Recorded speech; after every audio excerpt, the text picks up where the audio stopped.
Bonjour à vous qui vous joignez à nous en différé. Cette conférence vous est présentée par la chaire Religion, Spiritualité et Santé de la Faculté de théologie et de sciences religieuses de l'Université Laval à Québec. Je m'appelle Joanne Lessard, adjointe à la chaire. Après un mot d'introduction de la professeure Hélène Champagne, titulaire de la chaire, vous entendrez le professeur Corey Andrew Labrec pour une conférence d'une cinquantaine de minutes intitulée « Il le vit et fut saisi de compassion ». Une réflexion catholique sur l'accompagnement d'une personne qui demande l'aide médicale à mourir. La conférence sera suivie d'une courte période d'échange avec l'auditoire. Corey Andrew Labrec nous invite aujourd'hui à réfléchir à ceci. Comment accompagner une personne qui demande l'aide médicale à mourir, en particulier lorsque les convictions de la personne mourante, des membres de l'équipe soignante ou de la famille sont en contradiction? Y a-t-il des limites à notre devoir d'accompagner une telle personne? Dans cette présentation, il explore la vision catholique de l'accompagnement des personnes en phase critique et terminale de la vie et les défis et difficultés concernant la mise en œuvre de cette vision. Bien que son attention se porte ici sur la tradition catholique, ce type de tension, de conflit de valeurs, de questionnement sur la meilleure façon de procéder, se manifeste quelle que soit notre communauté d'appartenance, surtout dans le contexte de l'accompagnement. Je cède maintenant la parole à la professeure Hélène Champagne.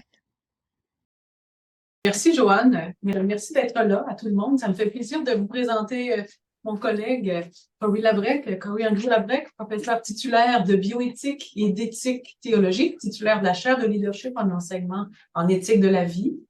Corey est également vice-doyen aux études à notre faculté de théologie et de sciences religieuses. Le professeur Labrec s'intéresse particulièrement au contexte du vieillissement, à la fin de vie, au concept de personne et de dignité. Il est également président désigné de la Société canadienne de bioéthique, vice-président du Comité national d'éthique sur le vieillissement et membre correspondant de l'Académie pontificale pour la vie. La parole est à toi. Merci, chers amis. Tout d'abord, je remercie chaleureusement Hélène et Joanne de m'avoir gentiment invité à donner cette présentation au sein de la chaire Religion, Spiritualité et Santé qui me tient à cœur, il va sans dire. Parmi les ateliers, les conférences que j'ai été invité à donner l'année dernière au cours de mon année d'études et de recherche, la grande majorité portait sur ce sujet particulier, l'accompagnement et l'aide médicale à mourir, surtout dans le contexte catholique ou chrétien au sens large, peut-être pour des raisons qui pourraient être évidentes. C'est un honneur pour moi d'être ici et d'apporter à notre réflexion quelque chose qui, je pense, résonne avec ou concerne chacun d'entre nous. C'est toujours important en tant que professeur qui passe une grande partie de son temps dans la Tour d'Ivoire, qui est parfois l'université, de se rappeler que les questions éthiques profondes, souvent délicates, souvent difficiles, que j'aborde dans le cadre de ma vocation, ne m'intéressent pas seulement, mais qu'elles intéressent un grand nombre d'entre nous. En fait, c'est ça qui m'a attiré en premier lieu vers le domaine de la bioéthique, un domaine qui exige qu'on nous rappelle qu'après les discussions intellectuelles de haut niveau dans les universités, il y a des vrais êtres humains qui vivent ce que j'étudie. Pas des cas d'éthique, mais des vraies personnes humaines. La sagesse juive nous dit que chaque personne humaine est un monde en soi, juste en passant. Donc, nos discussions doivent constamment être orientées vers le quotidien, vers le pratique, vers toujours avec la personne humaine en tête et par conséquent, toujours attentif aux implications que nos réflexions et nos décisions peuvent avoir sur la vie des autres. J'enseigne et je fais ma recherche sur la manière dont les religions abrahamiques, donc les traditions juives, chrétiennes et musulmanes, abordent les questions éthiques en médecine, en particulier en fin de vie, en biotechnologie et en environnement. Je m'intéresse surtout au contexte chrétien et plus particulièrement à la tradition catholique.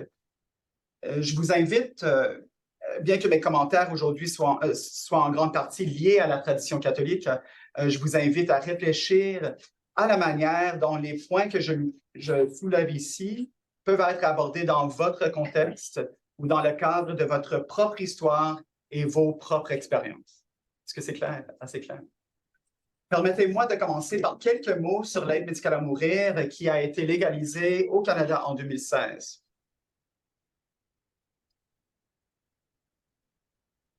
Donc, voici une définition de l'aide médicale à mourir provient du gouvernement du Québec.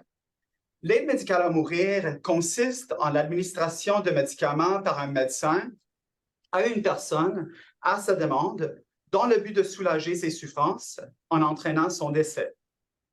Ce soin est accessible dans l'ensemble des établissements du réseau de la santé et des services sociaux du Québec et dans quelques maisons de soins palliatifs. Il est aussi possible de demander de le recevoir à domicile.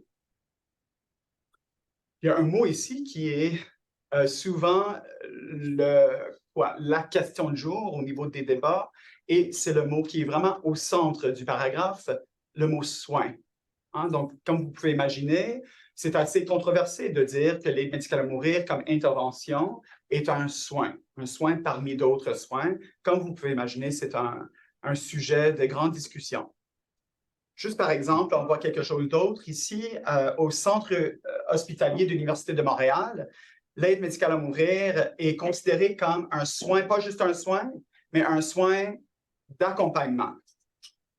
Les valeurs de respect, de dignité humaine et de rigueur sont inhérentes à ce soin.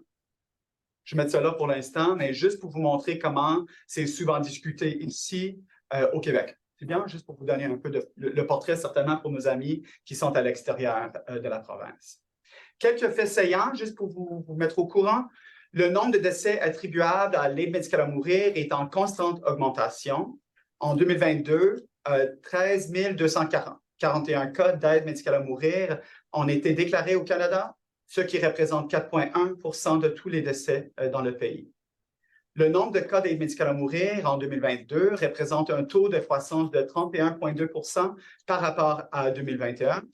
Plusieurs provinces continuent de présenter une croissance constante d'une année à l'autre. Au Québec, on a vu un bond de 42 % au cours de l'année. C'est intéressant parce que la ministre qui est responsable des aînés au Québec, la ministre Bélanger, a dit il faut poser la question pourquoi le bond de 42 %? Pour ou contre les médicaments à mourir, ce n'est pas la question ici, mais elle pose la question pourquoi est-ce que le nombre a augmenté? Est-ce que c'est parce que nous avons plus de cas, par exemple, plus de cas avec des personnes avec cancer? Est-ce que c'est parce que nous avons plus de cas des personnes avec des problèmes cardiaques? Ou est-ce qu'il y a les autres enjeux derrière tout cela? Est-ce qu'il y a de l'isolement de l'isolement derrière ces demandes-là, par exemple? Est-ce que c'est parce qu'il y a une question d'accès aux ressources en soins palliatifs, par exemple? Donc, on pose ces questions, puis les questions sont aussi importantes pour l'Église, comme vous pouvez imaginer. Je vais revenir sur cela dans quelques instants. Le nombre total de décès attribuables à l'aide médicale à mourir déclarés au Canada depuis l'adoption de la législation fédérale en 2016 est de 44, maintenant je pense que c'est 45 000. C'est bien? Permettez-moi, bon, ici je vais reculer un peu. Légaliser ou non, le débat sur l'éthique de l'aide médicale à mourir persiste. La modification constante des critères d'admissibilité, l'exercice de la pratique, la question de l'extension de l'aide médicale à mourir aux personnes souffrant de maladies mentales comme seule condition, c'est toujours sur la table, aux personnes âgées qui sont fatiguées de vivre, ça c'est l'expression qu'on voit maintenant dans les médias, aux enfants, un autre sujet qu'on est en train de discuter, continue de susciter des discussions comme vous pouvez l'imaginer. La normalisation progressive de cette pratique dans la société canadienne a placé l'Église devant une énigme intéressante. Que faire lorsqu'un catholique, je suis en train de parler d'un contexte particulier, mais que faire lorsqu'un catholique libre, informé et admissible selon les critères demande l'aide médicale à mourir tout en sachant que l'Église s'est depuis longtemps prononcée contre l'euthanasie? De plus, que faire lorsque cette personne de foi demande également à l'Église de l'accompagner jusqu'au jour choisi de sa mort? C'est où est-ce que je suis. Nous nous trouvons ici face à une situation que l'on rencontre régulièrement, que l'on adhère ou non à une tradition religieuse, Que faire dans les situations de soins lorsqu'il y a un conflit de valeurs? Lorsque le patient, sur la base d'un certain ensemble de valeurs, choisit de procéder d'une certaine manière, alors que l'équipe soignante en conseille une autre, ou lorsque les membres proches de la famille ne sont pas du tout d'accord avec ce que veut le patient, ou lorsqu'il y a, par exemple, une division entre les frères et sœurs quant à la manière de s'accompagner un parent. Comment vivre dans un espace où ces tensions apparaissent lorsque la situation déjà tellement douloureuse, sous le poids d'une maladie en phase terminale, est presque impossible à naviguer? Ça, c'est à mon avis la réalité.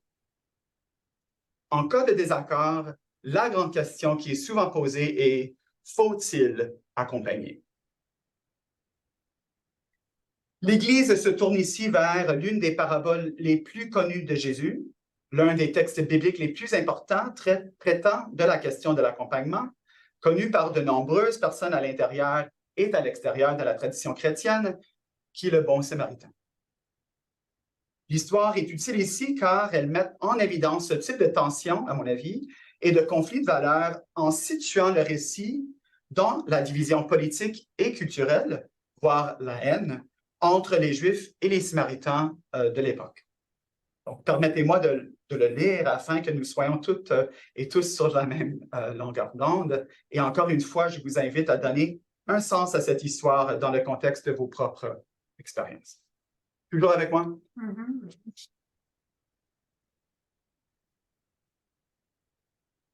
En ce temps-là, voici qu'un docteur de la loi se leva et mit Jésus à l'épreuve en disant: « Maître, que dois-je faire pour avoir un héritage, la vie éternelle? » Jésus lui demanda: « Dans la loi, qu'y a-t-il d'écrit?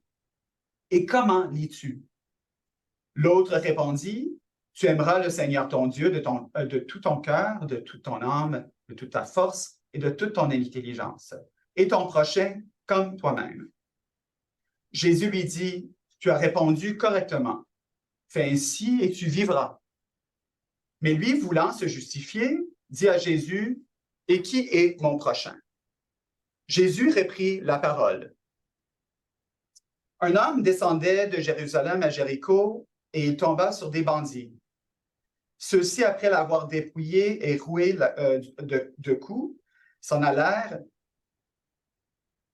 le laissant à moitié mort. Par hasard, un prêtre descendait par ce chemin, il le vit et passa de l'autre côté. De même, un lévite, autrement dit un membre de la tribu de Lévi, voué au service du temple, arriva à cet endroit. Il le vit et passa de l'autre côté.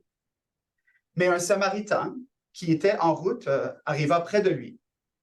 Il le vit et fut saisi de compassion. Il s'approcha et pansa ses blessures en y versant de l'huile et du vin, puis il le chargera sur sa propre monture, le conduisit dans une auberge et prit soin de lui. Le lendemain, il sortit 2 pièces d'argent et les donna à l'aubergiste en lui disant: « Prends soin de lui. Tout ce que tu auras dépensé en plus, je te le rendrai quand je rapasserai. » Alors Jésus pose une question ici. Lequel des trois, à ton avis, a été le prochain de l'homme tombé aux mains des bandits? Et le docteur de la loi répondit: c'est lui qui a fait preuve de pitié envers lui. Jésus lui dit: va et toi aussi, fais de même. En passant, certains lecteurs supposent que les 2 personnes juives de la parabole, un prêtre et un lévite, ont choisi de ne pas aider l'homme blessé en raison des règles de pureté. Peut-être que vous avez déjà entendu tout cela.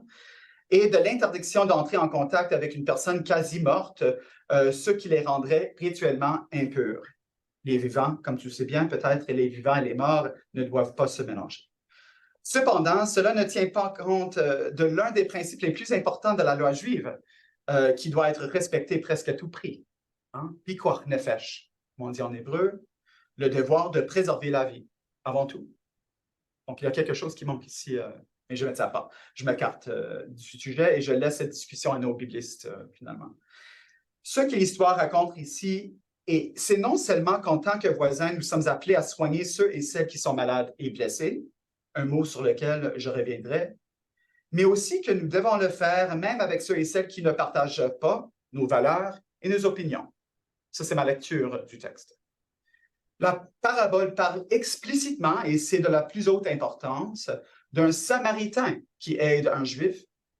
Nous ne pouvons pas avoir deux peuples encore plus polarisés que les Samaritains et les Juifs, dont l'histoire de la haine de l'un pour l'autre était bien connue par l'auditoire de Jésus. Et ce n'est pas tout. Les actes soignants du Samaritain sont surérogatoires, c'est un beau mot, je pense. C'est-à-dire qu'il va au-delà de la norme des soins, le standard of care, comme on le dit. Il amène l'homme blessé à un aubergiste qui a les capacités, les moyens de le soigner. Le Samaritain lui donne de l'argent pour continuer à s'occuper, à prendre soin de cet étranger en plus, cet étranger blessé, et s'engage à revenir pour couvrir les frais supplémentaires. C'est cette vision de l'accompagnement qui se trouve au centre de la tradition chrétienne. C'est cette même vision que l'on retrouve dans une parole familière de Jésus. Chaque fois que vous avez fait cela à l'un de ces plus petits de mes frères et sœurs, c'est à moi même que vous l'avez fait. La question n'est donc pas dois-je accompagner, mais comment? Comment accompagner? La tradition catholique s'inspire ici de deux concepts très importants. Il y en a d'autres, bien sûr. La dignité et la vulnérabilité. Ce sont des concepts qu'il n'est pas nécessaire d'être chrétien pour apprécier, à mon avis. La dignité est un terme qui perd souvent de son sens parce qu'il est utilisé, peut-être même surutilisé, à tout bout de champ dans les débats religieux et laïques, sans que l'on sache ce que l'on entend par le mot. Souvent, c'est un mot qui est lancé ici et là sans définition. L'Église enseigne que toutes les personnes humaines, indépendamment de leur statut, de leur prouesse morale, sont non seulement créées à l'image et à la ressemblance de Dieu, mais qu'ils sont aimés de Dieu. Elles portent donc une dignité inhérente, une dignité inconditionnelle, qui n'est pas diminuée par la maladie ou par le manque de fonction, bien que parfois les gens traitent les autres comme s'ils n'avaient pas de dignité.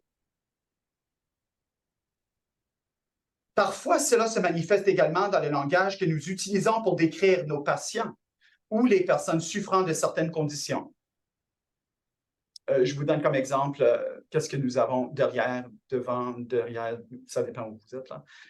Moi, ça c'est les mots du pape Jean-François, voyons, ça c'est deux papes que j'ai mis ensemble. Le pape Jean-Paul II aux participants au congrès international promu par la Fédération internationale des associations des médecins catholiques.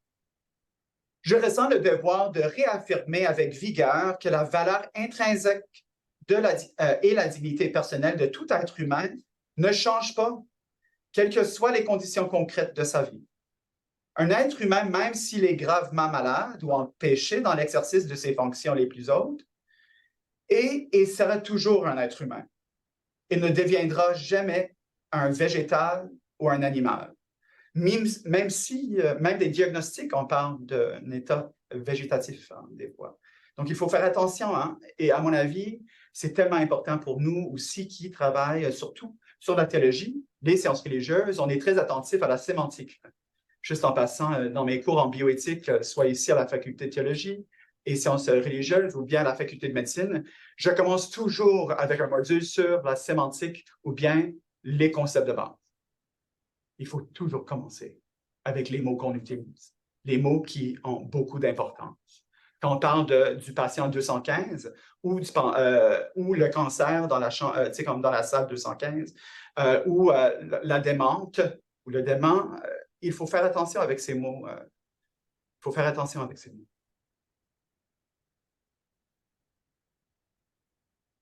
À la fin de mon exposé, je raconterai une histoire que je l'espère apportera un peu plus de clarté au sujet de la dignité.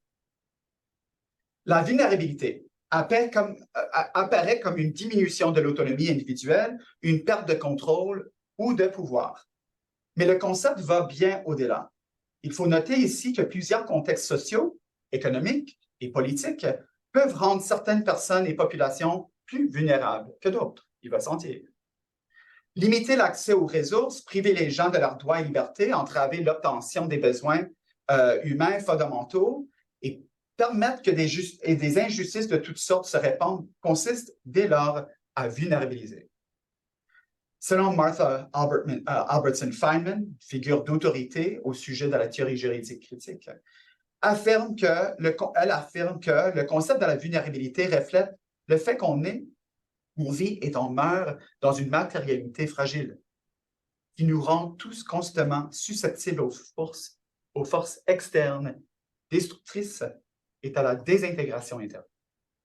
Elle continue.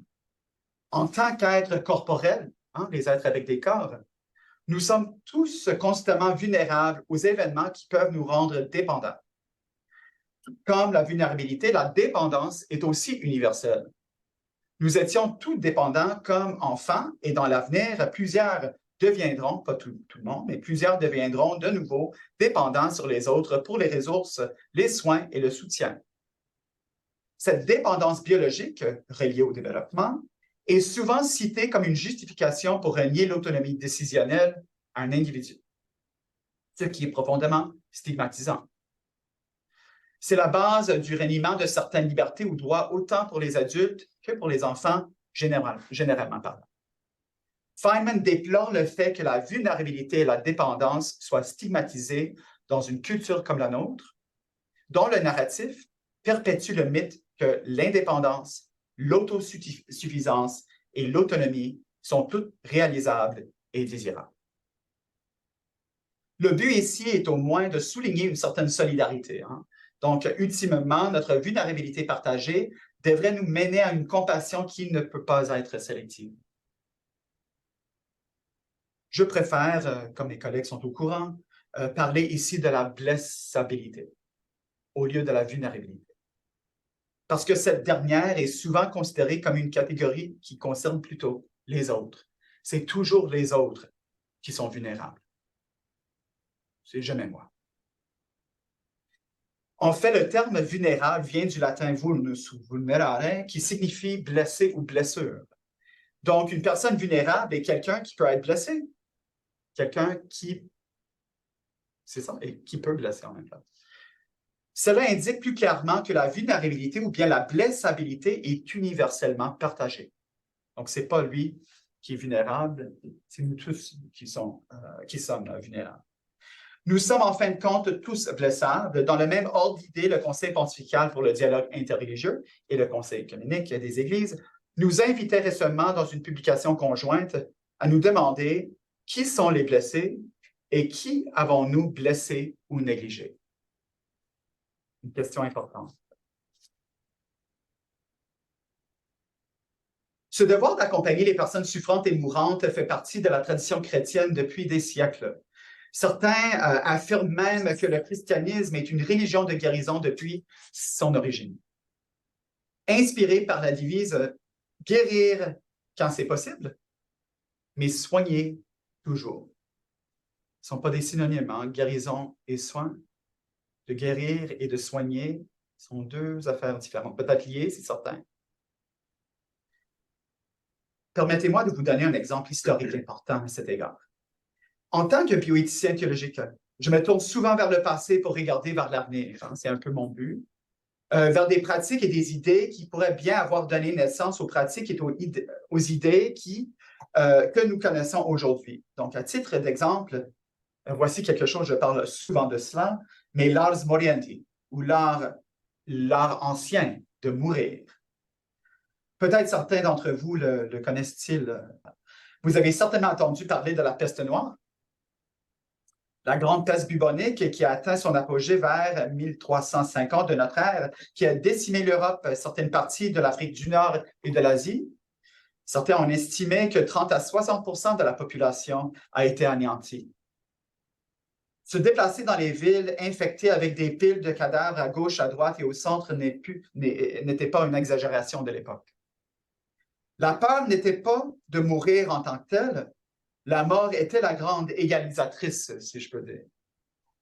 Tout le monde savait qu'il viendrait un jour ou l'autre. La peur était de mourir seul. Ça, c'était la peur. De mourir seul. sans être accompagné et sans préparation, non seulement en termes d'affaires mondaines, mais plus important encore, pour ceux qui se trouvent entre la voie de ce monde et celui de l'autre. On voit cela vers la fin de l'ancienne prière chrétienne, la litanie des saints. A subitania et improvisat morte, libera nos Domine, hein? Dans laquelle le fidèle demande à Dieu de le sauver d'une mort soudaine. Ce n'est pas de la mort. Sauve-moi d'une mort soudaine. La peur, c'était de mourir sans la présence de quelqu'un au chevet du malade. La peste frappait tout le monde, les pauvres comme les riches, mais aussi les religieux, les religieuses, les sœurs, les prêtres, les diacres, les évêques, ceux et celles qui, normalement, s'occupaient des mourants, des mourantes, mouraient eux-mêmes, souvent parce qu'ils avaient choisi de rester, d'accompagner ceux et celles qui étaient infectés, sachant qu'ils couraient à la mort. Peu de temps après la peste, l'Église a publié deux textes, un long texte écrit et un plus court avec des images, un manuel d'instruction en quelque sorte pour aider les gens à bien mourir et pour aider les laïcs à s'accompagner les uns et les autres dans leur souffrance et leur mort. Ces textes seront connus sous le nom d'Ars Moriendi, l'art de mourir, et seront traduits en plusieurs langues et largement diffusés. L'esprit qui sous-tend ces textes. Nous sommes blessés et blessables. Nous vivons aux côtés des blessés et des blessables. Et nous sommes appelés à être présents les uns aux autres, car c'est que ça signifie faire partie de la famille humaine, tout simplement. J'attire notre attention sur tout cela pour souligner ici que l'accompagnement des personnes souffrantes et mourantes, qui nous tombent parfois dessus sans choix, sans ressources, sans reconnaissance, sans aide, sans soulagement, mais avec inconfort et même risque, est considéré par un nombre de traditions religieuses comme un ministère sacré d'écoute et de consolation, de présence qui sert avant tout à affirmer la dignité de ceux et celles qui souffrent et nous incluant à leur côté quand tout semble perdu. Quelle que soit la position des traditions religieuses sur la question de l'aide médicale à mourir, une chose est certaine, ces communautés de foi sont des championnes des soins palliatifs. J'aime que cette branche de la médecine tire son nom du mot latin palliare, qui, comme vous le savez, signifie couvrir. C'est intéressant comme mot pour un domaine en médecine, non? Couvrir. Pas guérir, pas soigner, couvrir. Ceux et celles d'entre nous qui sont des spécialistes de la théologie des études religieuses apprécient beaucoup la signification profonde de ce verbe. Les textes sacrés sont pleins de références à la couverture de l'autre. Dans les évangiles, la naissance et l'enfance de Jésus sont très peu évoqués dans les textes, mais les quelques lignes que nous avons nous apprennent que lorsqu'il est venu au monde, Jésus a été enveloppé. Ce point est d'ailleurs mentionné plus qu'une fois dans le récit, c'est-à-dire qu'il a été langé, couvert, signe qu'il était aimé et qu'on s'occupait de lui. Dans l'islam, dans la tradition musulmane, il existe une merveilleuse histoire sur le prophète Mahomet qui, lorsque l'ange Gabriel, oui, c'est le même ange ici, l'ange Gabriel lui apparaît dans les cavernes de Hira pour commencer à lui révéler des messages venant du ciel, rentre chez lui et retrouve son épouse Khadija, tremblant d'avoir vécu cette expérience. Et les premiers mots qu'il lui adresse sont « Couvre-moi, couvre-moi », c'est-à-dire « Dans ma peur, couvre-moi ». Je me souviens d'une fois où je me trouvais dans une église chrétienne orthodoxe. Une femme s'avançait pour se confesser à un moment où le fidèle, dans un état vraiment vulnérable et délicat, partage avec le prêtre la partie de lui-même qui est brisée et qui a besoin de guérison et de pardon. Le prêtre a soulevé ses longues robes et l'a couverte tandis qu'elle lui murmurait tout ce dont elle voulait être libérée. Cet acte de couvrir, d'envelopper, de vêtir des personnes blessées, angoissées, désespérées, épuisées, fragiles, malades, faibles, est si naturel pour beaucoup d'entre nous, je pense. Combien de fois suis-je enveloppé, enroulé physiquement autour de l'un de mes enfants après qu'il soit tombé? Une réaction automatique de ma part avant même de chercher un pansement. Je ne sais pas si c'était confortant pour l'enfant qui saignait partout, que j'étais autour de lui, mais voilà, pour moi, c'était important. Combien de fois ai-je soulevé une couverture sur un être cher dans un lit hôpital? Dans un lit d'hôpital, même s'il ne faisait pas froid du tout dans la pièce, même au cours de l'été.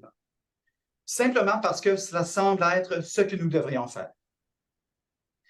L'image, l'acte de couvrir est si parfaite pour les soins palliatifs, pour le mot palliare. Elle rappelle que ceux et celles qui ont besoin d'être couverts sont ceux qui ont d'abord été dépouillés.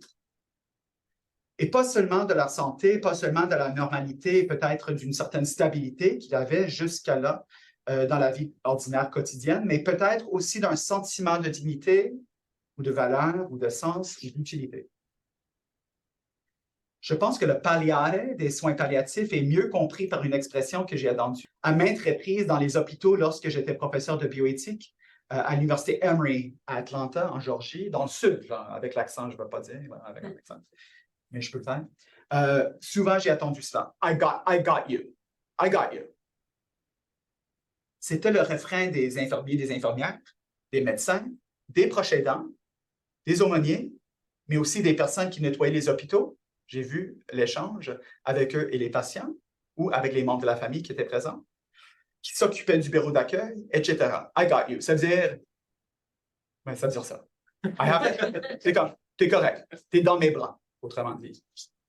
Il est nécessaire, peut-être aujourd'hui plus que jamais, de retrouver, à mon avis, cet esprit d'accompagnement qui a été menacé dans le monde occidental, au moins en partie, où la maladie et la mort sont considérés parfois comme des problèmes techniques à traiter techniquement par des techniciens. Les mots du pape Benoît XVI. Avec cette vision de l'accompagnement à l'esprit, revenons maintenant à la lutte que j'ai mentionnée précédemment, que l'Église vit actuellement en ce qui concerne la façon dont nous devrions accompagner les membres de la communauté de foi qui demandent une aide médicale à mourir. En juillet 2020, la Congrégation pour la doctrine de la foi, qui est maintenant un dicaster, qui s'occupe des questions relatives à la promotion et à la protection de la doctrine de la foi et des mœurs, a produit une lettre appropriée intitulée Samaritanis Bonus, le bon samaritain, sur le soin et l'accompagnement des personnes en phase critique et terminale de la vie. Je voudrais lire quelques extraits de cette lettre approuvée par le pape avant que vous posez la question, approuvée par le pape François quelques jours avant sa publication, pour vous donner une idée de la manière dont l'Église, au moins la voix dans nous, réfléchit à ce sujet. On est bien? Ça, c'est la lettre de la congrégation. Ça, c'est pas ma sagesse, si vous trouvez la sagesse. Tous sont appelés à rendre témoignage aux côtés des malades et à devenir des, expressions intéressantes, communautés de guérison. Afin que le désir de Jésus que tous soient une seule chair, à commencer par les plus faibles et les plus vulnérables, les plus blessables, se réalise concrètement. Maintenant, c'est très théologique ici. Le Christ nous invite à mettre notre confiance en sa grâce invisible et nous pousse à une générosité fondée sur la charité surnaturelle, pas juste naturelle, en s'identifiant à chaque malade, chaque personne malade. Chaque fois que vous l'avez fait à l'un de ces plus petits de mes frères, c'est à moi que vous l'avez fait. L'affirmation de Jésus est une vérité morale de portée universelle. Il s'agit de prendre soin de toute la vie et de la vie de tous pour révéler l'amour originel et inconditionnel de Dieu, source du sens de toute vie. Je continue. Voici quelques phrases, quelques paragraphes. L'incurable, en effet, n'est jamais synonyme de non soignable. Très important pour les chrétiens et les autres. Très important. À ceux et celles qui prennent soin du malade, la scène de la croix fournit un élément supplémentaire pour comprendre que même lorsqu'il semble qu'il n'y a plus rien à faire, il reste encore beaucoup à faire.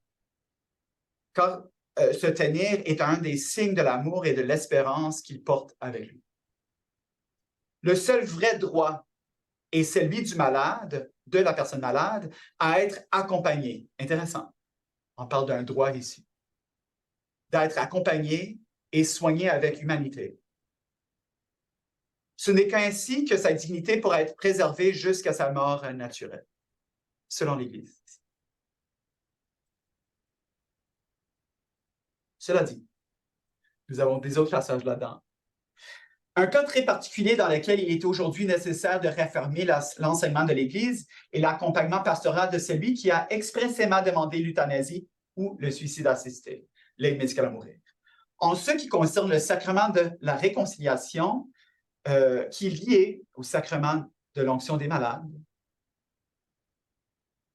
le confesseur doit veiller à ce qu'il y ait une contrition laquelle est nécessaire pour la validité de l'absolution et consiste en une douleur de l'âme et une détestation du péché commis avec le propos de ne pas pécher à l'avenir.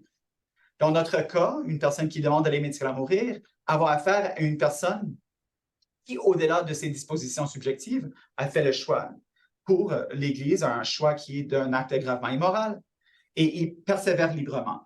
Il s'agit d'une non-disposition manifeste à la réception des sacrements, de la pénitence avec l'absolution et de l'onction des malades, ainsi que du viatique et la communion à la fin.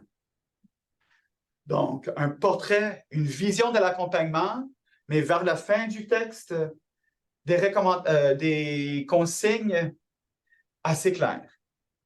Oui, pour ou contre, ce n'est pas la question, mais vous êtes toujours là?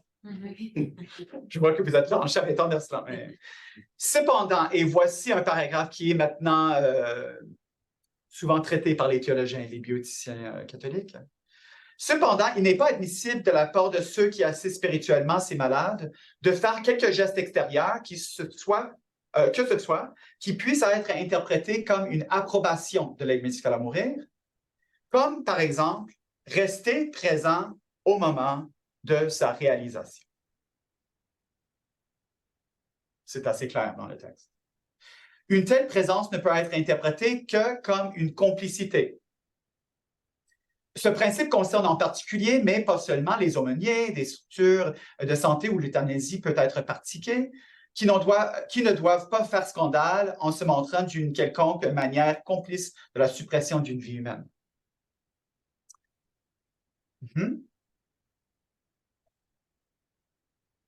Samaritanis Bonus est un très beau texte sur la compréhension catholique de l'accompagnement. Mais lorsque le lecteur arrive à cette phrase sur le fait de ne pas être présent au moment où l'aide médicale à mourir est mise en œuvre, il s'arrête et se demande si cela est cohérent avec la vision qui vient d'être présentée. S'agit-il ici punir celui qui a choisi d'aller à l'encontre de l'enseignement de l'Église en refusant la présence d'un être cher au chevet du malade au moment même de sa mort? Point d'interrogation. Ou s'agit-il d'autre chose? Ce que nous voyons ici, c'est entre autres une préoccupation concernant le principe de coopération et le concept de scandale. Deux éléments interdépendants dans le discours moral chrétien. La coopération peut être comprise comme toute aide concrète apportée à une autre personne dans la commission de ce que l'on juge être immoral. Il existe différents types de coopération avec différents degrés d'illicéité. La coopération formelle se produit lorsque celui qui aide l'agent principal est pleinement d'accord avec l'intention de ce dernier, ce qui peut ne pas être le cas lorsque, par exemple, une personne de foi qui n'est pas d'accord avec l'aide médicale à mourir tient la main, par exemple, d'un être cher pendant l'acte lui-même. Pas nécessairement. Nous pouvons cependant avoir ce que l'on appelle une coopération matérielle, c'est-à-dire lorsqu'un acte qui est bon en soi, comme l'accompagnement, est lié à un acte illicite, ici l'aide médicale à mourir du point de vue de l'Église. Toutefois, la coopération n'est pas considérée comme matérielle que lorsque l'acte qui est bon participe à l'acte illicite, participe directement à l'acte illicite, ce qui n'est pas nécessairement le cas ici. La notion de scandale est liée à cela. Je ne parle pas ici du genre de scandale que l'on voit dans les téléromans, les soap operas, c'est quoi le mot? Bon, voilà, des feuilletons, je rappelle, bon, voilà. Ça, c'est pas le style de scandale que j'ai en tête, là. Le scandale, du mot latin scandalum, une pierre d'achoppement, est un acte ou une omission qui devient une tentation ou une occasion pour une autre personne d'agir de manière immorale, une occasion de chute morale. La question souvent posée ici est la suivante. Si je suis opposé à la pratique de l'aide médicale à mourir, le fait de tenir la main d'une proche au moment ou reçoit de l'aide médicale à mourir, indique-t-il aux autres que j'approuve cette pratique? Hein, ça, c'est la question. Et cette lutte avec la coopération et le scandale est évidente dans la façon dont les théologiens, les éthiciens et les évêques à travers le Canada réfléchissent à ces mêmes questions. Les évêques de l'Alberta et des territoires du Nord-Ouest ont publié en 2016 des lignes directrices pour la célébration des sacrements avec les personnes qui envisagent l'aide médicale à mourir. Ils précisent qu'une personne qui persiste dans sa demande d'aide médicale à mourir n'est pas dans l'état de pénitence requis pour la célébration de l'onction des personnes malades. Certains évêques du Québec ont adopté une autre approche. L'Église catholique, voici Monseigneur Lacroix, qui est l'archevêque de Québec. L'Église catholique accompagne les personnes à toutes les étapes de la vie. Elle le fait en mode dialogue avec toute personne et toute famille qui souhaite être accompagnée. Point. L'archidiocèse ne prévoit donc pas d'adopter de directive qui refuserait l'accompagnement, l'accès au sacrement des malades et la célébration des funérailles dans les contextes en question. L'abbé Marc Pelchat, un de nos anciens doyens, vicaire général, comme on le sait bien, de l'archidiocèse de Québec. Nous privilégions plutôt l'accompagnement des personnes en fin de vie et nous privilégions les soins palliatifs, mais on va accompagner les personnes dans toutes les situations. Il est très facile ici de dire, comme le font parfois les médias, qu'il y a une grande division ici parmi les évêques du Canada sur le sujet d'accompagnement des personnes qui demandent une aide médicale à mourir, ou de dire que les évêques de l'Alberta et des territoires du Nord-Ouest qui ont préparé les lignes directrices que j'ai mentionnées ont le cœur froid ou sont insensibles ou même qui négligent leur devoir d'accompagnement. Mais je pense que c'est une lecture beaucoup trop hâtive, même peut-être simpliste. Voici ce qu'ils écrivent. Je parle les mêmes évêques de l'Alberta et des territoires du Nord-Ouest. Bien que les sacrements de guérison, la pénitence et l'onction des malades soient des rencontres salvatrices avec le Christ dans l'Église, ils ne constituent pas la somme totale de notre ministère. Ces sacrements sont des moments privilégiés de rencontre où le Christ guérit ou fortifie son corps blessé. Nous devons cependant nous rappeler que le Christ est également présent d'autres manières, à travers les visites pastorales, la prière, le temps passé avec les personnes âgées, les malades et les mourants. Je pense que nous avons ici des personnes, des évêques, des personnes qui sont des personnes aussi, comme on sait bien, qui épousent la même vision de l'accompagnement, le même désir d'être présent auprès de ceux et celles qui meurent et souffrent, qui utilisent les mêmes ressources théologiques, réfléchissent aux mêmes principes, coopération, scandale, etc., en essayant de comprendre comment exister et comment être dans cet espace difficile. De vouloir être présent d'une manière qui ne soutienne pas un acte qui est considéré par l'Église comme un affront à la dignité humaine. Je comprends. En passant, l'Assemblée des évêques catholiques du Québec sur la question d'onction des personnes malades nous dit la grâce reçue par ce sacrement est un don du Saint-Esprit qui renouvelle la confiance et la foi en Dieu et fortifie contre les tentations du malin, tentations de découragement et d'angoisse de la mort, qui est peut-être le fait pour les personnes qui ont fait une demande, de l'aide médicale à mourir. Elle pourrait être déterminante pour donner la lucidité, le courage pour vivre cette étape ultime et cruciale de la vie et même pour refuser la possibilité de s'enlever la vie ou de demander de l'aide pour le faire. Donc, tu vois qu'il y a un portrait intéressant je ne veux pas dire l'utilité, mais de la valeur, autrement dit, du sacrement en question ici. L'ouverture ici est une certaine conversion, convertire, c'est un bon mot, hein? Un retournement de la personne vers une autre voie. Mais la conversation nous invite, dans nos communautés de foi ou dans nos familles, à réfléchir à des moyens, peut-être même novateurs, d'être présent dans ces circonstances particulières, ces circonstances de tension et de conflit. Peut-être de penser autrement. Ce qui est clair, je pense, c'est que dans le contexte de l'accompagnement d'un être cher qui a demandé l'aide médicale à mourir, alors que je pourrais être contre cette pratique, la question n'est pas de savoir si je dois continuer à accompagner ou être présent, mais comment je dois. Comment je dois accompagner, comment je dois être présent. Déjà, en change l'orientation de la discussion. Parce que ça arrive hein, qu'on est contacté par les communautés qui sont à la recherche des spécialistes, peut-être dans ce domaine, qui vont dire, écoute, comme spécialiste, est-ce qu'il faut accompagner ces gens-là dans nos paroisses? Est-ce qu'il faut? C'est ça la question. Pas parce que les personnes sont ignorantes ou quoi, là, ou insensibles, mais parce que la question de coopération est ici. À quel point est-ce qu'il y a, autrement dit, des limites? Est-ce qu'il y a des limites au niveau de notre accompagnement?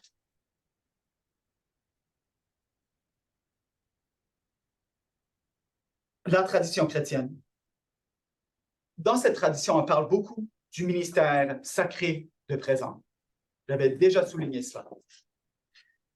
L'Église anglicane du Canada a publié un beau texte intitulé « Ensure and Certain Hope », dans une espérance sûre et certaine, dans lequel elle réfléchit d'un point de vue pastoral à la question de l'aide médicale à mourir et où elle affirme clairement que, dans la mort comme dans la vie, notre attention s'articule en termes d'alliance de présence à l'autre. Le mot « alliance » est important. Il va sans dire. Et il ne s'agit pas d'un contrat, d'un lien entre deux parties dans lequel il y a un simple échange de biens. L'accent est mis sur une relation de don et de sacrifice mutuel, nous pourrions dire d'abandon mutuel, dans le contexte de soins et de réception de soins. Le théologien, vous êtes peut-être déjà au courant, là, le théologien Scott Hahn éclaire cette distinction en décrivant un contrat comme étant régi par la mentalité « ceci est à toi et cela est à moi », alors qu'une alliance se lit mieux comme un engagement de don de soi pris par les personnes impliquées. Je suis à toi et tu es à moi. Tu vois la différence dans les mentalités?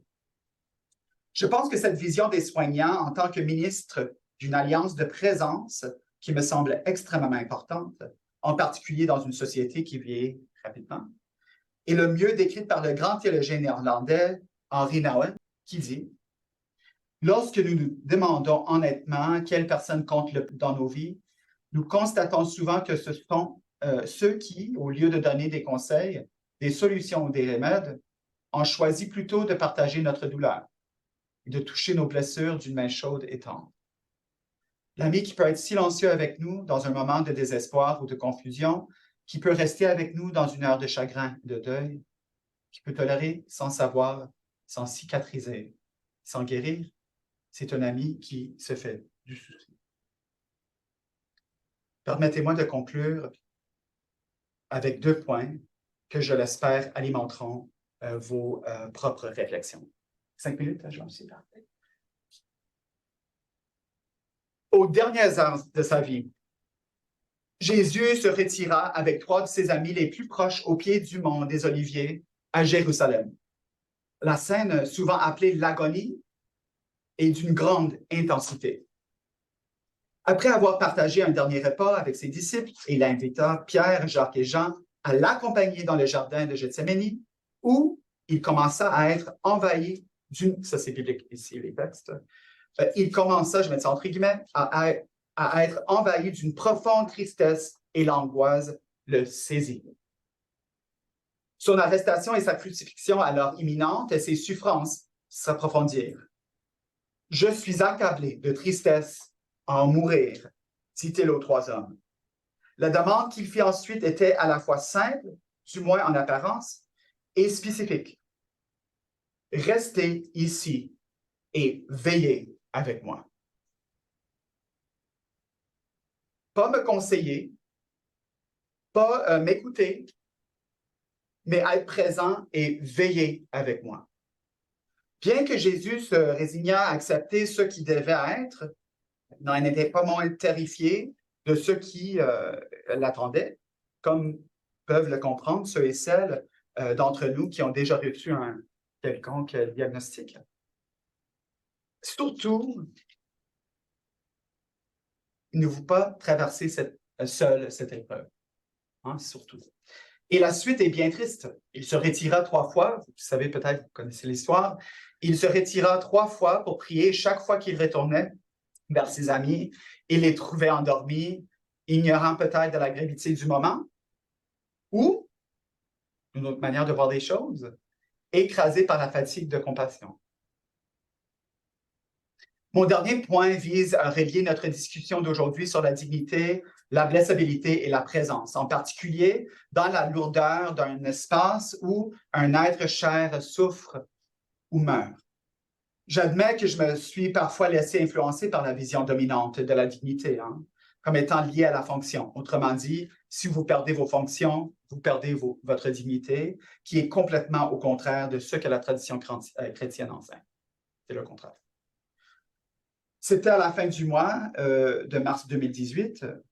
J'étais ici à Québec quand ma sœur m'a appelé et m'a dit de rentrer à la maison.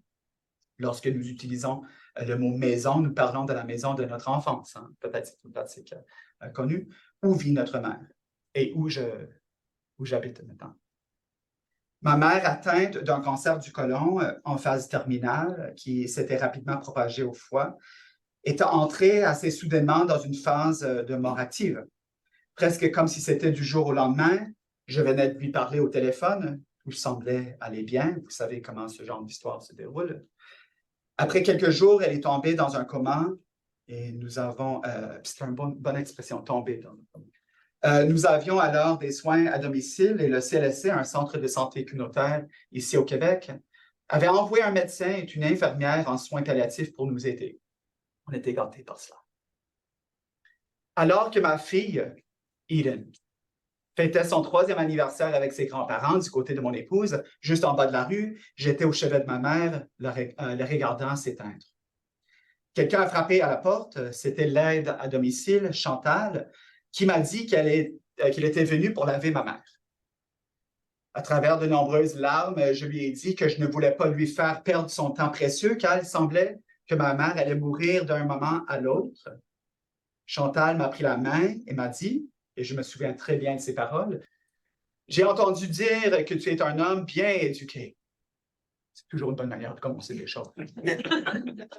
En toute honnêteté, je pense qu'elle avait peut-être du Google à la maison. Là. En toute honnêteté, m'a-t-elle dit, j'ai à peine terminé mon secondaire. Mais il y a une chose que je sais et qui est importante pour moi, c'est que même les plus petites choses que je fais, comme même laver des corps des étrangers, m'aident à montrer mon respect pour la dignité des personnes dont je m'occupe. Et que nous sommes présents jusqu'à leur dernier souffle. Elle a demandé s'il pouvait laver ma mère, même si elle était en train de mourir en ce moment. Et c'est ça qu'il a fait. Je me considère comme expert sur le concept de dignité. Expert, tout à fait. Mais évidemment, j'ai encore beaucoup à apprendre. Notre vulnérabilité, notre blessabilité, notre dépendance commune signifie qu'inévitablement, chacune d'entre nous devra à son tour recevoir des soins et, espérons-le, sera soutenu par ceux et celles qui ont librement choisi d'être les ministres d'une alliance de présence comme Chantal. Voilà, j'espère que mes mots ont pu nourrir votre propre réflexion sur le sujet. Il me reste tout simplement de vous remercier de votre attention et de votre patience et de votre présence. Merci. Alors, on est rendu à notre partie d'échange avec vous autres. Donc, on a ici une quinzaine de personnes dans la salle, peut-être presque 20. Et on a encore 134 personnes en ligne. Oh bien. Donc, alors, on a déjà une question en ligne de Malek Amiri qui dit « Comment la notion de la blessabilité influence-t-elle les débats et les politiques entourant l'aide médicale à mourir et quelles implications éthiques cela soulève? » Il y a une très bonne question et c'est pourquoi j'utilise le mot blessabilité. Je pense que ça donne un autre sens, à mon avis, à la vulnérabilité. Comme j'ai dit un peu dans mes commentaires, le mot vulnérabilité est utilisé souvent dans le contexte clinique. Même, on parle des personnes fragiles. Le mot fragile, c'est un diagnostic. Surtout dans le contexte des personnes âgées, on peut diagnostiquer quelqu'un avec la fragilité. Et souvent, ça s'est mis en lien avec la vulnérabilité, mais où j'ai trouvé ça problématique dans les lectures, certainement en bioéthique aussi, c'est que c'est comme on est toujours en train de il y a une sorte d'altérisation là-dedans. Encore une fois, il y a toujours des autres personnes qui sont vulnérables et c'est jamais moi qui fais partie de cette communauté-là. Et je pense que c'est ça qui est problématique. On est en train de penser des politiques. Donc, dans les milieux politiques, écoute, c'est certain qu'on ne voit pas ce mot. blessabilité, c'est peut-être même trop théologique, là. C'est pas quelque chose qu'on voit dans ces milieux-là, mais je pense qu'en utilisant ce mot, mais soudainement, je suis intégré dans la communauté des vulnérables. Est-ce que vous comprenez qu'est-ce que je veux dire? Je suis blessable et je vais être là dans mon temps. Et donc, quand on est en train de parler des politiques, c'est un peu le sens ou bien l'esprit que je veux. C'est comme pour les personnes qui sont en train de construire, d'écrire les politiques. Comprendre, il faut bien comprendre que tu vas avoir, on va dire que tu vas avoir ton tour, mais à la fin, tu es blessable, comme je suis blessable. Et donc, c'est pourquoi j'opte pour ce mot quand je suis en train de parler de l'universalité plutôt, de la vulnérabilité. Je trouve blessabilité beaucoup plus... ça m'aide beaucoup dans mes recherches. Il y avait une question de M. Hans-Jürgen Greif qui dit « Que dire à un malade qui souffre beaucoup, qui est croyant, mais qui insiste, je veux mourir, appelez le médecin pour qu'il me libère. » Yeah. Je vous envoie ma présentation pour voir un peu les commentaires sur cette bonne question à la fin. C'est intéressant parce que l'approche, comme tu as vu, vous avez vu avec l'Église, c'est même pour les évêques qui sont, comment est-ce que je peux dire, je ne veux pas dire pour l'accompagnement des personnes jusqu'à la fin, c'est pas la bonne manière de le dire, mais même pour les évêques qui sont comme, tu peux tenir la main de la personne au moment. Pour eux aussi, même les instances des sacrements sont aussi des moments de conversion, qu'il y a une opportunité là-dedans de tourner vers quelque chose d'autre. Est-ce que c'est le but du sacrement? Pas nécessairement. La conversion, oui. Mais le but de dire, mais je vais refuser finalement l'aide médicale à mourir, c'est pas exactement le but du sacrement en soi, mais il y a quelque chose derrière cela. Donc, qu'est-ce que je suggère ici? C'est un dialogue. Finalement, la réponse est toujours dialogue. Mais c'est un dialogue. Parce que parfois, qu'est-ce que nous avons derrière la demande de l'aide médicale à mourir? C'est une histoire ou bien des expériences qui n'étaient pas du tout partagées. Avec le médecin, avec l'équipe soignante, avec les membres de la famille. Ça arrive, je vois des cas, par exemple, où j'ai parlé avec quelqu'un très récemment qui était très découragé parce que sa mère, qui maintenant est décédée, par une aide médicale à mourir, qui n'a jamais informé la famille. Pas parce qu'elle est obligée quand même. Hein. On sait bien quelles sont les réalités peut-être ou bien les logistiques ici au Québec, mais le dialogue n'était pas là. Pas pour dire que les patients sont obligés non plus.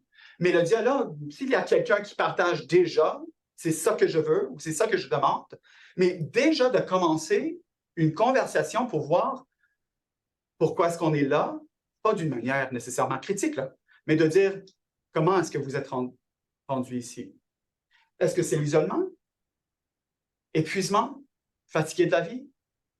Tu sens comme tu es c'est toujours l'expression, un fardeau. Hein, c'est toujours l'expression qu'on voit. Je suis un fardeau. Et donc, je veux pas me libérer, je veux libérer ma famille finalement. C'est comme c'est toujours les expressions qui sont là. Et à mon avis, puis je conclue avec ça, à mon avis, ça c'est où on voit, à mon avis, un scandale pour l'Église. C'est quand ces discussions sont manquantes. Il y a un rôle, à mon avis, pour l'Église, la communauté pastorale ici, pour les gens qui sont isolés, les gens qui pensent qu'ils sont des fardeaux. Juste en passant, un petit fait peut-être qui est important, à mon avis, aussi en passant.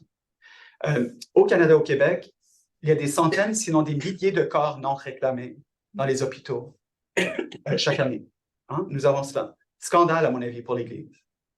Parce que ça veut dire que la majorité, pas nécessairement tout le monde, mais la majorité des gens ont trouvé la mort tout seul. Il y a une célébration qui est faite à Montréal, par exemple, pour ces personnes-là qui étaient, je ne veux pas dire nécessairement oubliées, mais parce qu'il y a quelque chose qui est là. Donc, le dialogue, je pense qu'il y a quelque chose qui manque. C'est important pour nous, pas juste comme des chrétiens-chrétiennes, là, je parle à un auditoire assez large, mais d'être impliqués dans ces discussions, et même pas juste impliqués, mais de soulever, de susciter, d'encourager cette discussion qui est assez cachée. M. Greif ajoute une question. Il dit « Suis-je coupable de complicité si j'appelle le médecin? » Yeah. Bon, ça c'est la grande question. Donc, il faut que tu suives mon cours sur la bioéthique chrétienne parce que le principe de coopération est beaucoup plus complexe que j'avais présenté ici. Il y a 10 degrés, etc., etc. Est-ce que c'est licite, illicite, distant, proximal? Bon, on a On n'a pas un examen là, ici, à la fin. Mais c'est toujours, la grande question est toujours à quel point, ça c'est la question qui est posée à mon avis ici, jusqu'à quel point, est-ce que c'est une question même? Est-ce qu'il y a une limite à mon accompagnement? Jusqu'à quel point est-ce que je peux est-ce que je peux accompagner la personne en question parce que je ne peux pas être complicite? Et ce n'est pas juste une question d'acte illicite vu par l'Église, c'est aussi parce que tu vas vivre avec tout cela après le décès en question. Le nombre de fois que j'avais posé, encore une fois, je travaille dans ce milieu-là, c'est ma vie là, mais le nombre de fois après le décès de ma mère, j'étais responsable à la maison d'administrer le morphine à ma mère chaque presque 2 heures à la fin. Là, je parle beaucoup là. Et je n'ai même pas mettre mon alarme, ma flash à côté de moi. Ce n'était pas nécessaire à chaque 2 heures, j'étais déjà réveillé et c'est une administration de morphine. Le nombre de fois que j'ai posé la question, à la fin, est-ce que c'était moi? Est-ce que c'était moi qui est responsable maintenant du décès? Trop de morphine? Je sais bien qu'est-ce qui est derrière tout cela. Je sais bien quels sont les faits. Je comprends très bien la situation. Mais je pose toujours la question de complicité. Et encore une fois, est-ce qu'on est complicite si on appelle quelqu'un, etc.? Mais c'est intéressant parce que c'est la question ici au Canada pour les médecins. Hein, les médecins, on parle de conscience, toute la question de conscience ici au Québec, c'est important, c'est importante. Nous avons les médecins qui vont dire, écoute, je comprends bien que si je ne suis pas d'accord avec un aide médicale à mourir, que le gouvernement a dit, mais vous avez le droit de dire, ça, c'est pas à moi, je vais référer le patient à quelqu'un d'autre pour assurer la continuité de soins. Mais il y a des médecins qui ont posé exactement la même question ici, qui est, mais attendez, OK, peut-être je ne suis pas impliqué directement, mais si je viens de référer le patient à quelqu'un d'autre, ben, je suis impliqué d'une manière ou autre. Est-ce que c'est la complicité ou non? Donc, tout cela pour dire que c'est une question assez complexe. Assez complexe. Yes. Alors, Madame Mello, si vous voulez ouvrir votre micro, on vous écoute. Merci beaucoup, M. Corey. C'est un sujet si vaste et sensible au niveau de la conscience individuelle des personnes qui ont un souci d'accompagner à l'exemple du bon samaritain. Et j'accompagne et je forme aussi des bénévoles à l'accompagnement des personnes. Et cette question-là revient et vous l'articulez très bien. Et je voulais juste m'assurer dans mes propres mots, et corrigez-moi ou mettez les nuances que vous voulez rajouter, mais la dimension de l'acte de présence vient-il en contradiction avec la notion d'être actif à l'aide médicale à mourir, à consentir à cet acte-là, alors que on n'est pas en accord avec, mais on ne veut pas abandonner la personne, à l'exemple ben c'est ça, du bon samaritain. On est là pour accompagner jusqu'au bout. Et il y a une dimension, je dirais, pour les chrétiens de communier à la croix intérieurement. Bon, ça c'est une dimension plus spirituelle et religieuse, mais il me semble aussi que ça touche à notre posture intérieure de liberté et d'une capacité intérieure à se distinguer de l'autre. On n'est pas en train de s'identifier à la volonté de l'autre parce qu'on est présent.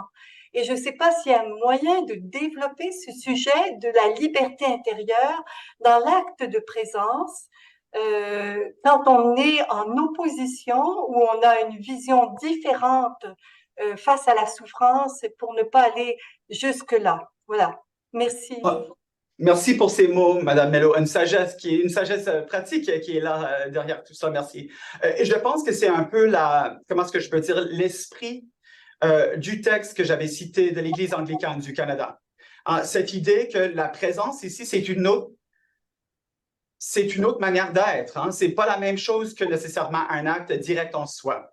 Si ça fait sens. Et c'est aussi la question ou bien le point de contention, est-ce que c'est un point de contention? Un point de discussion entre les évêques du Canada. C'est exactement qu'est-ce que vous avez bien souligné. Est-ce que le fait que je suis présent à côté de quelqu'un et non pas du tout impliqué dans la réalisation de l'acte, même même peut-être j'ai souligné à haute voix à tout le monde autour de nous, en microphone, mégaphone, nomme l'affaire, que je ne suis pas du tout d'accord avec la pratique en question, mais je suis là quand même parce que c'est ma mère, ou parce que c'est mon père, ou c'est mon fils, ou c'est quelqu'un que j'aime. Et donc, je ne peux pas imaginer de quitter la salle au moment de réalisation et d'attendre à l'extérieur de la porte, sachant que la personne est maintenant entre les mains d'un médecin peut-être, mais pas à côté de quelqu'un à la dernière, c'est comme au dernier moment. Et c'est exactement cela, Madame Mella. Je pense que c'est pourquoi j'apporte ou que nos amis dans l'Église anglicane apportent cette question ou cette dimension de présence pour dire, mais écoute, est-ce que ça, c'est vraiment la coopération quand je suis à côté quelqu'un? Je ne suis pas là pour soutenir l'acte, je ne suis pas là pour participer dans l'acte non plus, mais ça, c'est vraiment une autre manière. Tu sais, comme il y a des personnes qui vont dire que c'est toujours la coopération d'une manière ou autre, parce que ça a l'air, quand tu es dans le même espace, que tu partages les mêmes idées que l'autre. Mais c'est comme tu as dit, ça, c'est une projection, à mon avis, ou une imposition du soi sur l'autre, qui n'est pas du tout le fait de plusieurs personnes qui sont écrasées par cela, qui ne veut pas du tout que la mère ou le père ou la personne en question se meure en utilisant les médicaments à mourir, mais qui veut être à côté de la personne qui était à côté d'eux toute leur vie. Donc, tout à fait, je pense qu'on est là, Madame Melo, peut-être il y a un article à écrire ici, mais la présence, peut-être, ça change le dynamique, ou bien, pas la relation, mais mettre un encadrement ou quoi, une orientation au niveau, les relations dans le chambre, dans la salle en question avec la personne mourante. Vous avez tout à fait raison, à mon avis. Merci. Merci à vous. Je vais revenir dans les 3 premières minutes de votre présentation. Okay. Vous avez parlé que au Québec, le nombre de demandes d'aide médicale à mourir a bondi dans les 2 dernières années.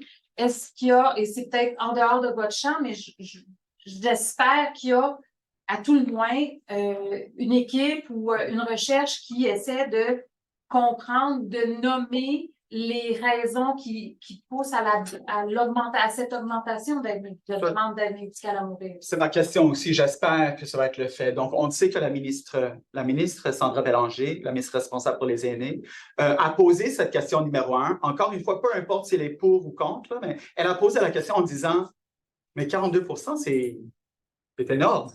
Quelles sont les raisons derrière cela? Encore une fois, est-ce que c'était des cas de maladie? Est-ce qu'on a plus d'épargne? C'est quoi exactement derrière ça? Parce que si c'est une question, par exemple, d'accès aux soins palliatifs, mais c'est important de savoir que, pas encore une fois parce qu'on est pour ou contre la pratique en question, mais il y a quelque chose aussi sociétal, responsabilité gouvernementale, peut-être là-dedans. Donc, elle a dit en passant, puis ça fait juste quelques jours, là, je pense que c'était la fin d'octobre, où elle a dit quelque chose comme « Je pose la question numéro 1, et je pense que c'est important de ramasser, c'est comme de faire une collection de données, si je peux dire, sur la question qui est derrière les demandes. Qu'est-ce qui est derrière les demandes? Donc, est-ce qu'on doit comprendre qu'au moment de l'instauration de cette loi qui encadre l'aide médicale à mourir, il n'y a pas eu le mécanisme prévu pour colliger ces données-là? À l'instant, j'ai aucune idée. Donc, je ne sais pas. C'est une bonne question. À la fin, c'est une bonne question. On va voir qu'est-ce qu'on va faire avec ça, parce que même si on voit des personnes qui vont dire, mais c'est une bonne question à poser. OK, mais est-ce que tu vas poser la question à quelqu'un? Ça, c'est toujours, à mon avis, notre affaire. En passant, il y a un rapport qui est produit par le gouvernement du Canada sur les faits saillants.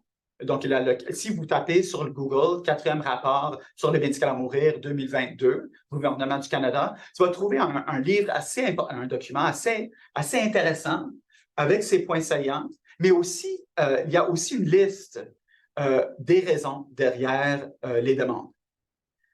Comment est-ce qu'ils ont eu ces informations-là? C'est une autre chose complètement, là, parce qu'il y a un tabou, comme on sait bien, qui est associé à tout cela, mais c'est intéressant de voir les mots comme fardeau, ressources, etc., qui sont là, parce qu'encore une fois, il faut pousser la question. C'est pas juste, je mets ça entre guillemets, une question de l'aide médicale à mourir ici. Il y a un contexte qui est assez vaste, qui touche aussi sur la justice, sur la solidarité, l'accès, équité, etc., etc. Et c'est pourquoi l'Église je parle l'Église chrétienne, E majuscule, C majuscule, et les autres traditions religieuses sont tellement intéressées par ces questions-là, pas juste à cause d'un certain enseignement sur les médicaments à mourir, mais au niveau de nos devoirs, nos responsabilités envers la communauté collective. C'est bon. Monsieur Jean-René, si vous voulez ouvrir votre micro. Oui, alors merci beaucoup, M. Corey, pour cette excellente présentation bien nuancée, où on voit effectivement que c'est pas tout noir, tout blanc, il y a beaucoup de considérations, hein, une pensée, je dirais, pluridimensionnelle qui prend en compte différents aspects. Alors, je comprends qu'effectivement, il y a des balises générales et il y a aussi chaque cas particulier. J'aimerais vous soumettre simplement un petit peu ma lecture de ce que je comprends dans le fait de ne pas être présent ou d'être présent, c'est beaucoup qu'est-ce qu'on veut communiquer en termes de posture morale, si on cautionne ou non l'aide médicale à mourir. Comme si la présence était un acte de communication, plus qu'un acte peut-être de compassion, de présence. Un acte de communication envers la personne qui va recevoir l'aide médicale à mourir et envers aussi peut-être un social. Bon, il n'y aurait pas moyen, je dirais, peut-être de distinguer donc présence et les raisons de la présence qui ne sont pas nécessairement à ce moment-là une communication d'une posture vis-à-vis de l'aide médicale à mourir elle-même. Peut-être donc je prends par exemple, juste pour le plaisir, dans le catéchisme au numéro 10-868, on dit qu'on peut coopérer aux péchés d'autrui quand on les révèle pas ou quand on les empêche pas. Bon, point de vue moral. Et s'il me dit à l'autre, écoute, moi, je suis pas ici parce que je consens, parce que je suis d'accord, mais parce que je te respecte dans ta conscience ultime avec Dieu et je suis là pour t'aimer gratuitement. À supposer qu'on fait ça, est-ce que on pourrait être un petit peu dédouané sur le plan moral d'une quelconque complicité? Oui, oui. Puis c'est là où on voit, vous vous rappelez, Jean-René, les commentaires des évêques du Québec, hein, qui ont dit, ben, on accompagne jusqu'à la fin. Et qu'est-ce que j'ai compris au niveau de ces commentaires? C'est exactement cette présence qui n'est pas nécessairement, comme vous savez bien aussi, hein, c'est une bonne chose aussi, comme vous avez dit, de bien souligner quels sont les éléments de cette présence que nous avons en question. Avec des personnes comme Henry Nouwen, par exemple, quelqu'un qui est présent, mais en silence. C'est toujours un ministère sacré de présence qu'il est en train de parler. Là. Donc, ce n'est pas comme une communication nécessairement directe au patient, par exemple. Mais qu'est-ce qu'on voit dans vos commentaires qui sont liés directement, à mon avis, aux commentaires des évêques du Québec? C'est exactement cela, qu'il faut faire la distinction entre les différentes formes de présence. Ben, ils ne vont pas utiliser le mot présence, mais de bien comprendre qu'est-ce qu'on veut dire quand Monseigneur Pelchat dit « mais on va t'accompagner jusqu'à la fin ». Écoute, c'est juste quelques mots, mais ça nous dit... c'est pas très clair là-dedans. Qu'est-ce que je peux imaginer? C'est que ça n'inclut pas la réalisation ou une participation directe à la réalisation de l'acte en question, mais qu'il y a une présence d'une manière ou autre. Puis c'est pas quelque chose qui est clair. Je pense qu'il y a de sagesse. Premièrement, c'était dans les médias, donc il n'y a pas eu de thèse là-dessus, c'est certain. Mais je pense qu'il y a quelque chose derrière cela. Je pense que la balle est un peu dans notre cours pour dire, mais on veut dire quoi exactement par l'accompagnement jusqu'à la fin? Est-ce que c'est de tenir la main de quelqu'un? Est-ce que c'est d'être à côté de la personne en question sans rien dire? Comme c'est pas nécessaire d'avoir une communication directe, oralement, verbalement avec la personne en question. Ça veut dire quoi? Puis c'est exactement où ce qu'on est, à mon avis, pour les évêques du Québec. Il y a même, juste en passant en lien avec vos commentaires, Jean-René, j'ai donné un atelier sur cette question pour les prêtres d'un de nos diocèses ici au Québec. Puis, il y avait quelqu'un, même un évêque, si je rappelle bien, qui a dit, mais au niveau de l'accompagnement ici, est-ce qu'on peut parler de la liturgie, d'une liturgie spéciale? Parce que si on dit non, par exemple, à une onction de malade, etc., si on ferme la... Pardon, est-ce que c'est ferme la porte? Si on ferme la porte à certaines manières d'accompagner des gens, est-ce qu'on peut être innovateur? Est-ce qu'on peut penser autrement à l'accompagnement? Qui est un peu derrière la question que vous posez ici aussi, Jean-René, de bien comprendre c'est quoi exactement, qu'est-ce qu'on veut dire par l'accompagnement et quels sont les actes qu'on peut imaginer. Donc, c'est un peu là-dedans. Donc, je pense que les évêques du Québec vont être intéressés à qu'est-ce que vous avez en tête, peut-être, Jean-René, sur la question de l'accompagnement. Mais on est là. On a une question dans la salle de Patrice, puis ensuite on reviendra aux commentaires qui sont dans le fil de discussion. Donc, Patrice Bergeron. Oui, merci beaucoup, Corey, pour la belle conférence. J'en retiens notamment que, bon, la compassion comme un critère, en tout cas, pour guider le discernement, que ce soit, puis jusqu'au bout. Hein. Ma question, elle est peut-être un peu à côté, mais je me demande dans quelle mesure les débats autour de l'aide médicale à mourir, il est question des circonstances atténuantes. Ma conjointe est infirmière, puis des fois, ce qu'elle me raconte sur ce qui se vit dans les milieux hospitaliers me donne froid dans le dos. C'est-à-dire que des gens prennent des décisions, c'est pas demain où ça va changer, c'est-à-dire que c'est pensé puis qu'on comme un droit individuel. Par contre, le contexte dans lequel la décision est prise, me semble, sur le plan de la réflexion éthique, est important. C'est des gens qui sont seuls depuis plusieurs mois, qui ont de la difficulté souvent à obtenir des soins de base, que ce soit à boire ou aller aux toilettes. Alors, quand on prend une décision sacro-sainte individuelle dans un contexte comme celui-là, il me semble que sur le plan de la réflexion, en tout cas, on peut pas, je suis pas capable de pas considérer ces éléments-là qui sont, je le nomme comme ça, circonstances atténuantes, je sais pas trop. En lien avec la compassion, ça me fait dire la compassion jusqu'au bout, tout à fait. Et collectivement, je pense que l'Église peut jouer un rôle, les Églises peuvent jouer un rôle, mais toute la collectivité aussi. La compassion, faudrait collectivement, faudrait qu'elle commence avant la fin. C'est ça qui me vient, c'est-à-dire l'importance de la compassion, d'être proche, donc d'être, oui, proche des mourants, mais proche des malades, des personnes esseulées. Bon, il y a des contraintes aussi démographiques là, dans tout ça, c'est immensément complexe. Hein? On est peut-être pas assez nombreux pour prendre soin de toutes les personnes esselées, mais voilà, la compassion avant. Et dans quelle mesure dans les débats, bien sûr, l'aspect du choix individuel, mais les circonstances dans lesquelles le choix est fait, pour moi, ça fait partie, en tout cas, du dilemme éthique. Et dans la théologie morale, on sait bien que les circonstances, c'est un des 3 éléments majeurs à considérer. Hein? L'objet ou l'acte en soi, les circonstances et l'intention, les 3 grandes dimensions de la théologie morale. La pression sociale à ne pas être un fardeau fait partie aussi des circonstances. Et c'est exactement ce qu'on voit. Hein? Dans les médias, c'est représenté certainement dans le débat. Tu vois, par exemple, les gens qui sont comme, puis c'est en lien avec vos questions en même temps, quelles sont les raisons derrière la demande?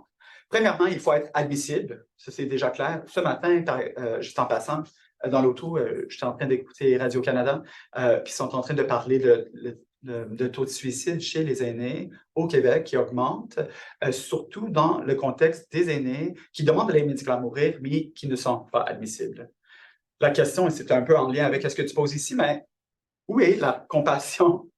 C'est un peu comme la médecine préventative aussi. Où est les actions avant le contexte en question et non pas en rétrospective? C'est comme un peu ce qu'on voit souvent, c'est il y a quelque chose, il y a un acte, il y a quelque chose qui arrive et maintenant je réagis. C'est comme s'il y a une réaction à cela qui est souvent problématique. Mais je pense que non, tu as tout à fait raison. Je suis d'accord avec cette idée d'embarquer sur ces questions de comment est-ce que d'une compassion qui précède le débat. Comme tu sais bien, et c'est certain, tu as ces discussions avec ton épouse, mais toutes ces questions des raisons derrière les demandes, à mon avis, est peut-être la question, pour moi, est la question la plus importante. Souvent, encore une fois, je pose la question, si on voit les raisons comme fardeau, comme isolement, comme épuisement de vie, comme inutilité, souvent dignité est impliquée là-dedans, je perds mes fonctions, c'est toujours presque numéro 1. Je perds mes fonctions, donc je ne peux pas continuer avec mes activités quotidiennes. Et tu poses la question, mais ça veut dire quoi d'être dans une société où ces raisons sont valables? Je vais mettre ça là, comme valable pour les médicaments à mourir. Et ça, à mon avis, ça, c'est la grande question existentielle. Et c'est pourquoi les éthiciens et les théologiens sont impliqués. Juste en passant, il y avait un cas d'un... Oh, pardon. Très rapidement, il y a un monsieur, 104 ans, je ne rappelle pas, assez avancé, en Australie, si je rappelle bien, professeur émérite qui était toujours présent dans son université. Il avait même un bureau, qui est intéressant, un bureau à sa faculté. Il était toujours très actif. Il aimait sa communauté facultaire. Mais son épouse, décédée depuis 40 ans, je rappelle 30 ans, pas vraiment des amis à l'extérieur de la famille facultaire. Il voyait aussi une distance entre lui et ses collègues pour des raisons qui sont peut-être assez claires. Et il a dit, il a posé la question au gouvernement australien, écoute, ça suffit, aide médicale à mourir. Et le gouvernement a dit, c'est pas une bonne raison.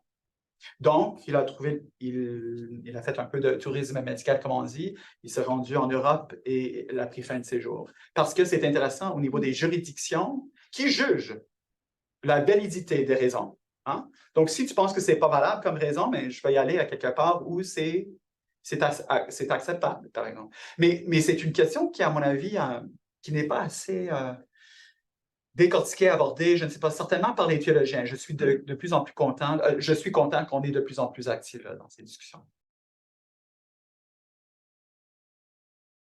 Anne Degrand qui dit « La position des évêques de l'Alberta est bien triste et on y sent la fermeture dogmatique loin du souffle évangélique. » Monsieur Greif, à qui on va donner la parole, mais qui dit « Pourquoi souffrir jusqu'à devenir inconscient? » Madame Ezerman qui dit « Est-ce que Jésus aurait abandonné un mourant quel qu'il soit? » Peut-être que l'Église ne veut pas faire la promotion du geste, mais est-ce que ces chrétiens abandonnaient un mourant?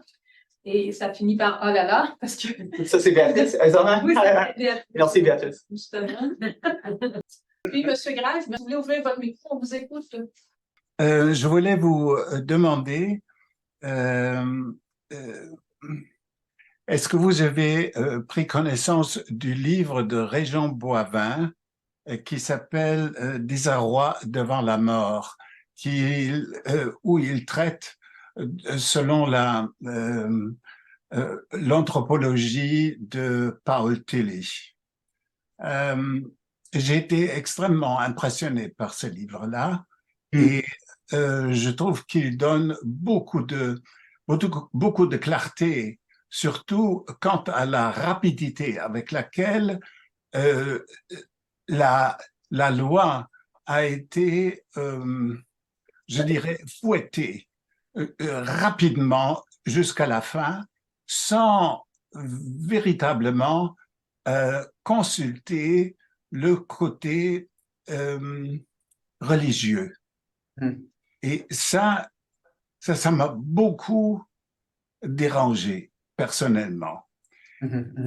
Maintenant, il y a aussi l'être humain qui est impliqué là-dedans, et je voulais vous poser, revenir un peu ce que vous avez dit tout à l'heure, quand vous avez accompagné votre mère. Vous avez parlé de soins palliatifs. Et vous avez accompagné votre mère, comme je l'ai fait moi aussi, avec beaucoup de opiacés. C'était la façon la plus évidente et la plus simple et la plus humaine aussi d'accélérer sa mort. Mais le médecin, cela s'est passé dans les années 1950. Le médecin a été de connivence avec mon père. Et il a dit, je vais accélérer sa mort avec une dose massive d'opiacés. Mon frère et moi, on était soulagés, vraiment. Alors, si j'étais encore une fois dans cette situation,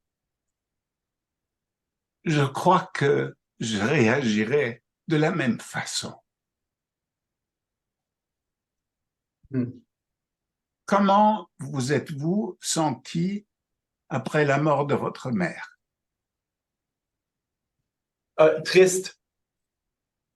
Mais qu'est-ce que je trouve intéressant, comme vous le savez, c'est que dans l'Église, c'est une chose d'utiliser les médicaments pour causer la mort de quelqu'un.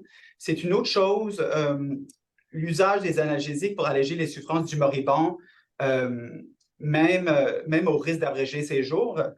Comme vous le savez bien, certainement pour la tradition catholique, peut être moralement conforme à la dignité humaine si la mort n'est pas voulue, c'est toujours l'expression qui est soulignée, ni comme fin, ni comme moyen, mais seulement prévu et toléré comme inévitable. Hein? Ça, c'est ce qu'on voit dans la tradition qui est là. Donc, je comprends. Ça, c'est quelque chose, et je suis content que vous avez soulevé ces commentaires-là, Hans, parce que je pense que c'est quelque chose qui n'est pas bien compris non plus par les catholiques. Certainement, je parle maintenant de la communauté de foi, la communauté pastorale. Pas pour dire d'utiliser encore une fois des médicaments pour prendre fin pour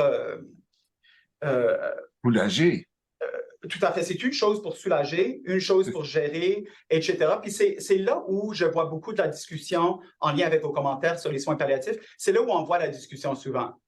Est-ce qu'il y a une manière, au lieu de, mettre fin à la personne en question, est-ce qu'il y a une manière de gérer, de soigner, de soulager, etc. C'est toujours la grande question qui est posée avec les soins palliatifs. Il y a même des médecins aussi au Québec, chrétiens ou non, peu importe, les soins palliatifs les spécialistes en soins palliatifs qui vont dire qu'il n'y a pas assez d'accès ici, pas une question d'accès, mais on est souvent, je ne peux pas dire marginalisé, mais souvent les patients qui sont à la fin de vie ne pensent pas à utiliser nos ressources.